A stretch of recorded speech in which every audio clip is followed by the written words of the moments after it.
This championship has a truly national footprint. What started in the forests around the capital in the east now heads to uniquely challenging roads you can only find in the west. A field filled with stories, brothers, fathers and sons, dads and daughters, mums versus daughters. It's family against family, cool makes and marks, all modified to be some of the fastest cars you'll see on dirt.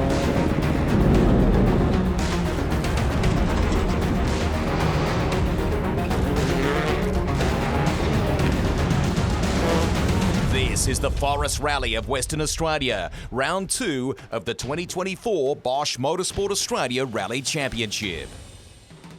We're headed for highs of 24 degrees on Sunday here. West Australia's stunning Busselton coastline, just 40 minutes up the road, home to all sorts of great events. We're not all that far from some of the nation's finest vineyards in the Margaret River as well. Perth might be the state capital, but motorsport really does rule in WA this weekend. Hi everybody, Greg Russ with you for our final day of action at the Forest Rally, round 2 of the Bosch Motorsport Australia Rally Championship. Shortly we will be joined here at the desk by some of the crews, the story makers on this last day of action. Now, rally headquarters is in the township of Nannup. From here, the teams head out to tackle forest stages to the northeast today, a different area to the first day of competition. 2 stages, run twice, plus the all-important power stage. All up, nearly 75 Ks of competitive driving. Here's a snapshot of day 1. Harry Bates put his hand up on stage 1. From there, it was a heck of a fight back after losing 19 minutes in service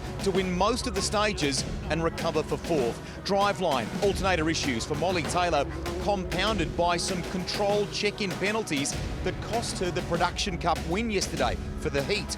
Dylan King starred for the WA contingent, upstaging some ARC regulars with an impressive drive to 5th.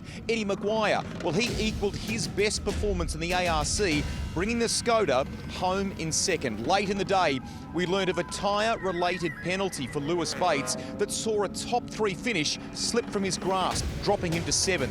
Returning to the ARC winner's circle, Scott Pedder. Despite a heavy landing, tripping the car into limp mode at one stage, he brought it home. He got it done. It was a 23.4 second win in the end. Maguire pumped with that effort, and with Lewis's penalty, it's another top 3 result for Alex Rouleau. Steve Maguire and Jamie Luff in the top 10. Now, Molly's frustrations meant a win for Craig Rando in Main Fix Production Cup. Dave Thomas, 2-wheel drive there. Junior Cup, Carter Smith and Jade White, and Glenn Alcorn from Tony Oates in the Trenching Systems 2-wheel drive classic. Before we get things underway here today, our Dean Herridge has been patrolling Pedder's Rally Central to talk to some of the people that were in the mix yesterday, some of the competitors, including our Heat 1 winner. Scott Pedder, first heat win of the year. Obviously today, though, is a new heat, new day. Can you do it again? Oh, I hope so, yeah. I think the stages will suit us a bit better today. The new stage, which no one's done, so that's a sort of a benefit for us, because everyone's done stages over the last few years and we've only been here for 10 years ago. So, I think today is going to be good. We've got soft tyres on this morning, a bit colder this morning, so hopefully a good day. Need Bates, disappointing yesterday, but I'm sure you've got a plan of attack for today. Yeah, not all disappointing yesterday. Obviously, we had strong pace, which was nice. So, need to go out today and try and win this heat and try and get some good power stage points as well. So, all out attack, really. Eddie, another podium result, Heat 1 done out of the way. Can you chase anyone down today? Can you get to the top step today? We'll give it our best crack. That's why we're here. We're here to go as well as we can. But these stages didn't go as well in last year. I think it was because it was in the production car and it's probably a little bit rougher in places. So I'm going to put that behind us and see if we can just push on and give it our best shot, yeah. Craig, the battle in production is pretty hot. You came out on top yesterday. Can you do it again today? Well, it's going to be a tough ask, but we're going to give it a fair crack. Look, we're just going to change a few things in the setup today. I was happy with the car yesterday, but we'll change a few things just to see if we can get a bit of an edge and get the car to handle a little bit better on the faster stuff. But look, everybody's going to be going flat out today, and Molly's, she's going to be back pushing hard to redeem herself after a bad day she had yesterday, and the other guys will be doing the same. So I hope so. I hope we're going to give it a good crack. We're not here to make up numbers. Molly, massive day for you yesterday and the team. They've been busy overnight. How is the car looking for today? Yeah, it's better than it was when it came in, that's for sure. We have all four wheels driving now, which is helpful. But yeah, I don't think I've ever had so many different issues over the course of one day. So some of them we fixed, some of them we still don't 100% know what's causing it. So we've tried a few different things. Whether they will work, I guess we'll find out very soon. It'll be an interesting day. Good luck. Thank you, we'll need it. Time to take you to the forest for the first time today. Stage 7 of the event is Ferndale 1, 18.8 k's in length, followed by Luana 1, 15.2 kilometres, and only the West Australian crews are familiar with this one.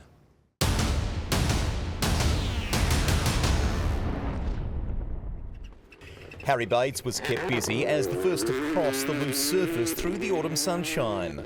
Yeah, it's a great stage, but just unbelievably slippery. So, yeah, I think that's probably... I've been car 1 in Perth now 7 or 8 times, and this morning's been the toughest time I've had of sweeping the road over here. Scott Petter had saved some soft tyres for the final day. He was fast, but the gain could have been greater. Something behind the acceleration pedal that's stopping it from going down. Seriously? Eddie Maguire was right in the thick of a fight for fourth, less than half a second off. That was ridiculous compared to all the other stages. Yeah, I thought I was really slow, and I probably was. It was just really, really hard to drive in that. Another cruel dose of bad luck for Tom Clark, this time a steering arm. Into short 8 left. Oh. I think it's done the steering. Yeah. Yep. Yeah. I think that arm finally let go. The ARC teams had made it through before this incident for Robert Foley and David Humphreys. Fortunately, the crew was okay, but stage 7 was downgraded. On stage 8, Dylan King's great work on day 1, upstaging some ARC regulars, sadly came undone. And right four long, don't cut. Oh, Babe. you all right, babe? Yeah. Production comforter determined Molly Taylor puts Saturday behind her. So far, so good. Hopefully the car just keeps running as it should, and then we'll be in for a good fight. So that's the plan, just elbows out and have a crack today. The pendulum had swung. Now her rival Craig Rando seemed to have diff trouble. This rally business, mate, who would want to get into it, honestly? At the start of the first stage, we dropped the clutch and blew a drive shaft out. So we've done 2 stages with no rear drive shaft. So it's been terrible, mate, terrible. Peter Dimmick's 260Z was in a captivating duel with Tony Oates in the Classics. This 8th stage was something new for the Forest Rally, and Steve Maguire was solid, 6th fastest. Having a ball. That's an epic stage. A little bit timid, but I'm sure there's plenty of other people out there doing the same thing. Lewis Bates and Alex Rouleau went toe-to-toe. The Hyundai less than half a second faster over the 15 Ks. Caution where we need to, but yeah, car's feeling a lot better today, and I'm definitely driving a lot better. Yeah, tricky morning. I'm not sure what else we can do. We're trying our best, but at times it feels like we're in slow motion. But yeah, clean stage. If the brake issue was in the back of Scott Petter's mind, it didn't show. Here we go. 50 flat left, 50 in, 4 right over brow. 2 stage wins and an overall lead of more than 13 seconds on Harry Bates. Yeah, just a little bit more turning. I think something's. I think the alignment. We've hit a few rocks out there this morning, so I think nice little bit of alignment, and I think it'll be fine. Right now, it's the chase for Petter, and Harry is close enough to ensure that Scott can't get comfortable. Lewis is 3rd overall, but look how close the margin is to Alex Rouleau. If it gets too intense between those two, Eddie Maguire stands to benefit. He is only 6 seconds away in 5th. Josh Wiedemann in 10th. Good job.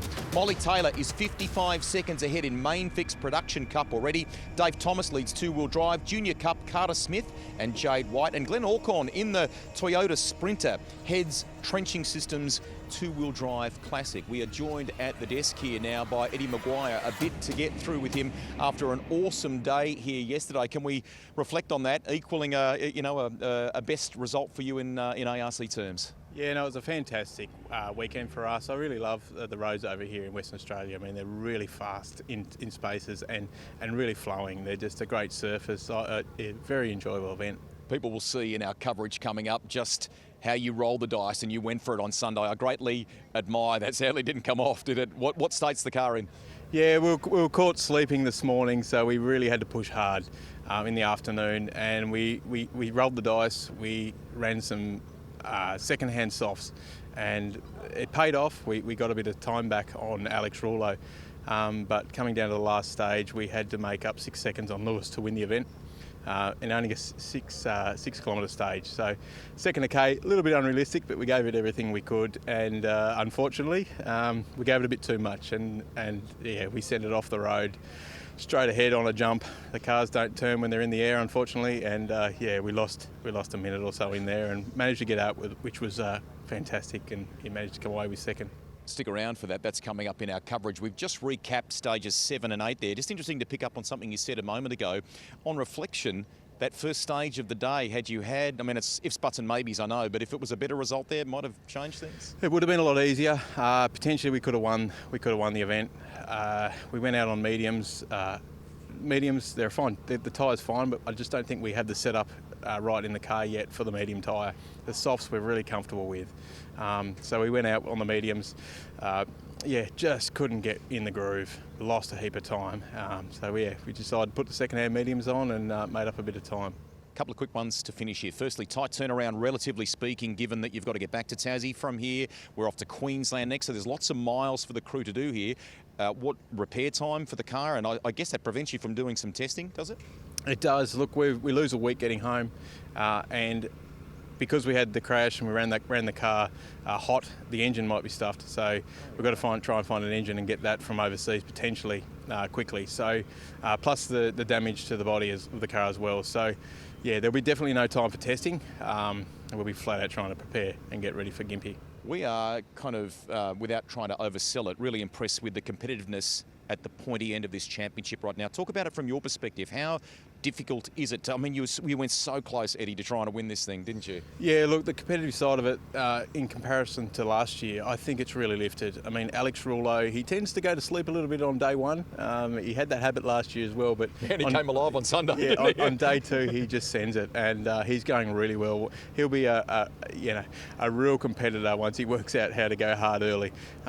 You know, I think we're gaining on Lewis a little bit, which is great. Harry's in a different league at the moment with the new car, but Scott Petter as well. I mean, he had a fantastic event. I mean, commiserations to Scott. He drove really well this weekend, and unfortunately had a few issues. But yeah, the competition this year, in comparison to last year, I think has really lifted. Okay. Mark Webber has a great saying, keep boxing, do that, and all the best in Queensland. Thanks, Rusty. Cheers. There he is, Eddie Maguire, joining us here at Petter's Rally Central. Time to go back to the forest. Here are highlights for you, stages 9 and 10.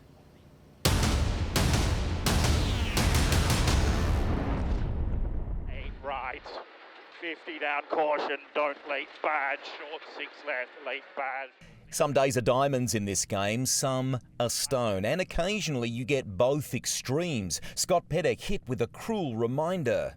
Something internal in the motor, so I think, you know, potentially we had an airbox which was loose for about the last 10 Ks of the last stage of forced service, and maybe that's made some damage because it happened about 1K into the second run through Ferndale, so just literally, sounds like it's on 3 cylinders.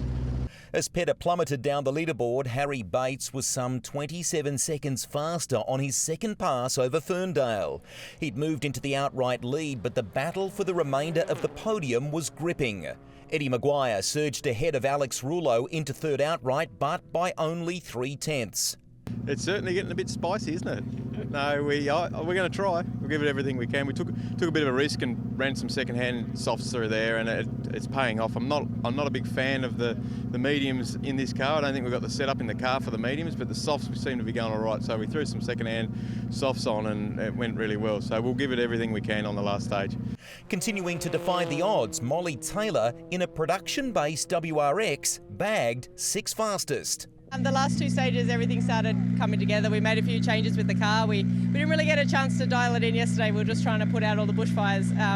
But yeah, today we've been trying to get a bit more out of the car, and it's starting to come together. So it's nice to, it's nice for the car to be working well. It's starting to feel like there's got to be more grip out there, and enjoying the driving. Staying on the service park radar by maintaining his spot in the top 10, Josh Wiedman. Obviously been a couple people drop out with some issues, but I mean, yeah, some people had their issues this afternoon. We had ours like early yesterday morning in the first few stages, so yeah, I guess that's racing, isn't it? Quietly moving up the leaderboard was Peter Rouleau, on track to equal his best result. He was fifth fastest on stage 10, crucially 11 seconds faster than Steve Maguire. Peter into the top 5 for the heat. Look, I think we just found our groove, made a few adjustments overnight to the cars, and then touched them up a little just before the start of those 2 stages, and just doing everything I asked for. His son Alex turned heads, winning the stage, and the only driver to do it in under 9 minutes. It helped move Alex back ahead of Eddie in overall terms.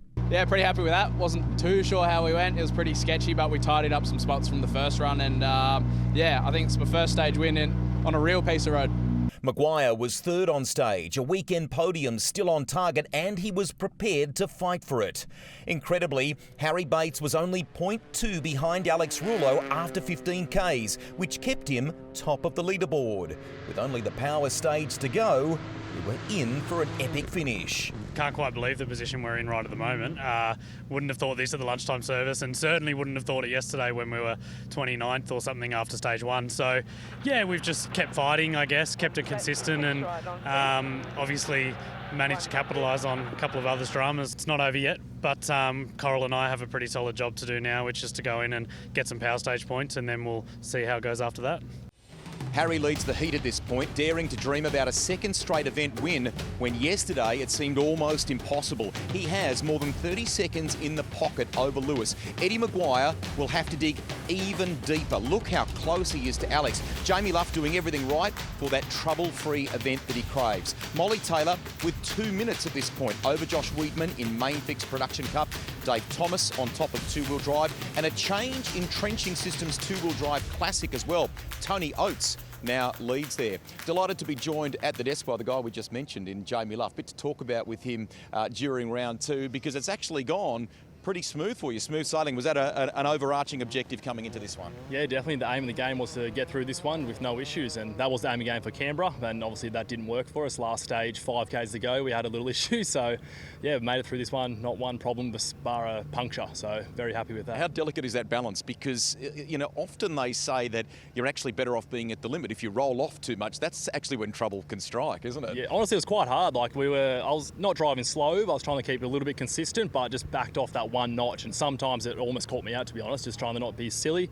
But yeah, you sort of got to be driving 10 tenths to make the car do what you want it to do. Lovely human interest story. I love the family feel of the Luff Motorsport team, right? You get to compete with your brother. Does that at times, you know, in the competitive nature of this game, does that get a little bit tense? How do you guys deal with that? I think it works in our benefit, to be honest. So we're both quite competitive. We both like to help each other a lot. Brad can also drive pretty well. He does a fair few rallies himself, so he'll give me some pointers when I'm you know, being a bit soft. He'll tell me to harden up a bit, but yeah, no, it goes well. And then we've obviously got mum, dad, pop that comes to every round, and then we've got a few mates that come and help service, so it works really well. Excellent. Looking at the power stage results, which are coming up here in our coverage, you finished the weekend really solidly there. What is it that you got to do to take that kind of next step now, to be regularly in the mix with, say, the Rouleaus, the Maguires, and just to keep building as a competitor in this sport? Yeah, honestly, I think now that I've got that monkey off my back. I've finished one rally. I've done 6 rallies in that car and had an issue at one. I crashed once, that was my bad, but the rest have been, silly little, teething issues. So now I've got this monkey off my back, I'm pretty committed to just push harder, get faster. I'd love to get some more seat time in, but yeah, so just maintaining the car myself, after hours takes its toll. So I like to, I have a life outside of rallying, so I like to, walk my dogs every now and then. Good on you. Well, we hope you get to enjoy a little celebratory lemonade here. That's nice that you've had a trouble-free weekend. Go well in Queensland. Thank you very much. There he is, Jamie Luff, and he is set hopefully for another step forward in this championship when we get to round 3. First, though, we've got to bring you all of the highlights of the power stage. Let's take you to it now.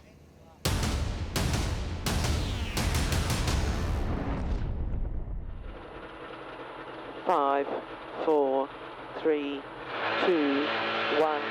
go, slightly left 20, turn hairpin right, 30, care right entry 4 left. 6.5 Ks. Sounds straightforward enough, but the Galvanise Insurance Power Stage had all sorts of things to challenge competitors, and there was plenty riding on it. Eddie Maguire decided to go for it. Not content with a podium, the big ambition to try and win the round. 100. Oh, sorry. You're right. Oh.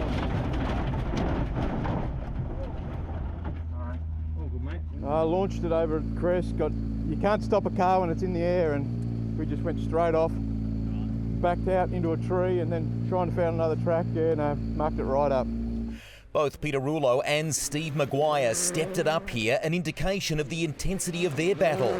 Steve just 0.6 off Peter's stage time. The pair split by 2 seconds in overall terms, but in Peter Rouleau's favour, an impressive 5th for the heat. Yeah, look, the last few stages the car's just been, doing exactly what I ask of it, so can't ask for more. The team's been great. Jimmy, the calls, everything's going, fantastic afternoon. Jamie Luff finished strong with a 5th on this stage. Finally got that monkey off our back, so I finished the rally with no issues. Definitely altered my pace. I just tried to not do anything silly, keep it tame, get through all okay, and it all paid off, so no issues today. Another podium in as many events was in the offing for Alex Rouleau, but he wasn't content to cruise.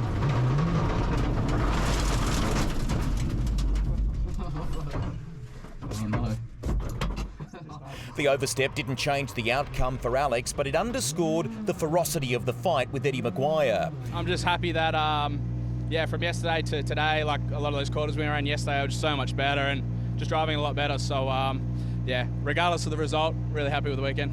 Harry Bates finished the stage with second fastest time, but it guaranteed overall victory. I just want to say a massive thanks to everyone at Neil Bates Motorsport. They had a fair few issues thrown at them this weekend from my mistakes, and they've worked and worked and worked at it and made sure that we had a good car. So it was a real team effort this weekend, and I'm really proud of them. His brother Lewis making a statement in what's set to be the final outing in the Neil Bates built Yaris, taking the power stage by 0.3. We had an okay run. It was pretty loose actually in the places that we didn't run on yesterday, so anyway, probably a bit untidy, but we gave it a good go. Here's the overall heat results. Another Toyota 1-2 on Sunday that was drama-filled. Congratulations, Alex. Another third. Gut-wrenching finish for Eddie Maguire, and what a drive by Peter Rouleau. Happy with that. Scott Petter, what could have been. And Josh Weedman finishes in the top 10 among this quality field. But it's Molly Taylor who wins Main Fix Production Cup. Dave Thomas claims two-wheel drive cup, and Tony Oates in the Honda claiming the Trenching Systems two-wheel drive classic. The weekend podium wrapped up just a few moments ago. The champagne, that's got to taste sweet for these three. They've all had tales of woe from round two. Harry Bates and Coral Taylor, what a drive back. Eddie Maguire, Zach Brakey threw caution to the wind at the end. Alex Rouleau and Steve Glennie for the second time in as many rounds on the podium. Here's some pictures for you as well of the Main Fix Production Cup podium. Josh Weedman, Nick Reed third, Craig Rando and Scott Beck with a good Saturday for them, second for the weekend. Molly Taylor and Andy Sarandis channeling the low of Saturday with a great comeback win on Sunday. Molly joins us at the desk now. I sensed it when we spoke at the end of the first stage this morning. You were kind of eyes on. There was a big mission today, wasn't there? Yeah, it was just such a day yesterday. I don't think I've had so many individual dramas in one day of rallying. It was just every stage something hit us, and it was pretty heartbreaking because when it's all going well, the car's magic, and to have one thing after another, and then there were so many times during the weekend during the Saturday where we thought that was it, and we were staying in the forest and we're going to have to get the guys to come and recover us, and then in service the car wasn't going to be fixed, and went from those highs or those lows to the highs of everything working today, and we knew we just had to have a clean run, but also we didn't want to hang around. What do you tell yourself on Sunday morning or Saturday night so that you park all that and come back? Yeah, good question. Because these roads, and we just saw how challenging they are. They're amazing to drive, and you want to push and be at the limit, but there's just no room for error here, and really technical, really slippery. You're driving around the side of cliffs, and the roads are car width wide and super slippery. So you've got to be a bit measured as well, and kind of have that. Yeah, I guess that balance between getting your elbows out, but also knowing when to push and when you really need to respect the roads. So I think that was just the plan for today. We just wanted to get a good feeling with the car, and we're here to try and fight for the Production Cup, but also here just to drive and learn and keep improving and get that seat time. So yeah, sort of during the day you want to switch off the results, you keep an eye on what's going, but really you just focus in on getting the maximum out of the car on every stage, and if you can do that, then you'll end up in a good spot. Fans have had some great spectator points here on the Forest Rally to see that trademark colour scheme of your Subaru in action. How the heck are you making that WRX do that against the might of some of the front-running cars? I mean, with top 6 in some of the stages today, it was awesome. Yeah. I mean, it's a great car, but as you say, it's quite a few years old now, so it's definitely very different to the Rally 2 cars and all the cars coming out of Europe. So yeah, there's definitely, I mean, when we were car 6 on the road, so the road is swept by the cars in front, but our wheelbase is the best part of a metre longer, so you've got the front wheels on the grip and then you're sort of sweeping a new line out the back. So yeah, this morning was pretty hairy, but yeah, when that car's working, and Andy's awesome on the notes, and it's a lot of fun to drive, but yeah, it's certainly a challenge when you get into those technical sections. Before we let you go, does that kind of basically illustrate the competitiveness of this game? And a little birdie tells me, are you heading overseas shortly? What are you up to if you are heading overseas? I don't know where you heard that, but yeah, you're absolutely right. You're fighting to get a top 10 stage result, which is so much fun, because you never know where you never get to a point really where you're in this comfortable place where you can just sort of back the pace off or just choose when to push. You always have to be on it, which is a lot of fun and challenging as a driver, but that's why we're here. So, and certainly a lot of doing this is helping with the overseas stuff, as you say. So heading over on Wednesday, so in a couple of days, we're doing some testing with our Extreme E car, some other little bits of racing. I don't know if that's been announced yet, so okay. Some other stuff that'll be cool. So it's very, very busy trying to sort of manage the rally team here and get the car prepped and all those things, and then with the overseas stuff. But yeah, to be focusing on a different type of racing every week is a pretty awesome place to be. Good stuff. Watch this space, hey? She gave me nothing, as always. No, I'm kidding. Great to catch up with Molly Taylor here at Petters Rally Central. Now, speaking of that, our Dean Herridge has been wandering around talking to some of the other Cup winners. Here he is now. Dave Thomas, another trophy two-wheel drive, mate. It's been a big weekend, though. Yeah, it's been a big weekend. Made some changes to our little BRZ this morning, made it go slower, which is much easier to drive now. And I think we're the last team standing, so we'll take that, I guess, and hopefully when we go to race, there'll be a few more crews to compete against. Tony, Classics winner, mate. Congratulations. It's a tough field out there at Classics too. Yeah, mate. Surprised, very surprised. We're just doing our own thing all weekend and came away with the win, and here we are. Here is the provisional point standings after 2 rounds now. Harry on top by over 30. Alex Rouleau and Scott Petter in a close fight for third there, and Eddie Maguire right in the race for a top 3 at this very early stage of the season. Next round of the championship is in Queensland at the end of June, brought to you by Accent Benchtops in Gympie, not all that far from Noosa and the Sunshine Coast. That's June 28 to 30. Rally.com.au is the place to go, or our social media channels, to stay up to date on the latest news and information between events. And when we're on events for live results, make sure you check out the Subaru Rally Hub within the website. That's a great spot, that. On behalf of Dean Herridge and all of our team, that takes us out for a fantastic Forest Rally. Hope you've enjoyed it. See you next time. Bye for now.